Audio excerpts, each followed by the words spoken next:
Hi everyone, Kuiera here. Are you looking for your dream home in Queen Creek, Arizona?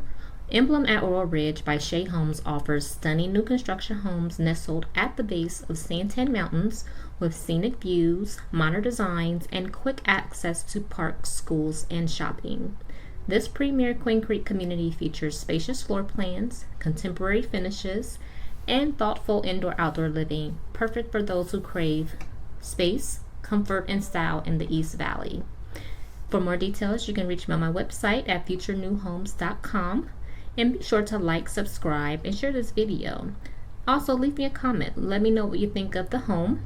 And this home offers 4 to 6 bedrooms, 4.5 baths, 3-car garage, 3,505 square feet. The base price is $667,990. Let's take a look.